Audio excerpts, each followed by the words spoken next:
Lust promises satisfaction, but as the final result, you'll always get emptiness.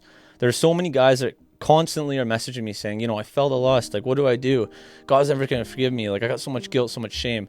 And, the enemy is going to use that to try to pull you away from God, because really in those moments, that's what happens. You feel that distance, but God's still there, and he just wants you to repent and come closer to him. There are three main characters in the Bible. You got Samson, you got Solomon, you got David. Solomon was the richest and the wisest. Samson was physically the strongest through God's power, and David was a man after God's own heart. If you look at these three people compared to your own life, Samson being physical strength, doesn't matter how much physical strength you have, lust is still going to be after you, and it's still going to be there. If you take David, for example, he was a man after God's own heart, and even though you're a Christian, and you're after God's heart, lust is still going to be there. It's still going to be trying to creep its way in. Even with Solomon, wisdom and riches, it doesn't matter how rich you are, how much wealth you have, it doesn't matter how much wisdom you have, lust is always going to be there, knocking at the door.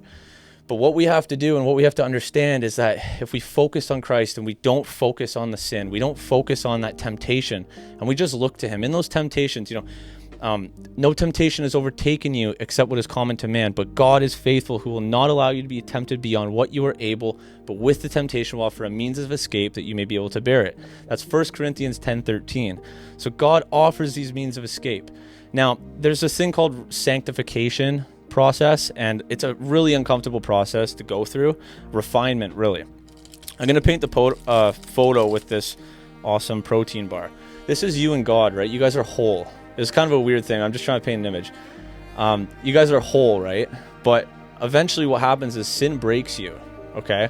Doesn't matter on your own strength, how hard you try on your own strength to get back to God. You can't do it. But that's why Jesus came. Because when Jesus comes, the refinery process and the sanctification, what happens is that crack is there on your own strength, but Christ remolds you. He reshapes you and puts you back together, right? And then, the candy bar doesn't look the same, but pretty much you're now held together with God again.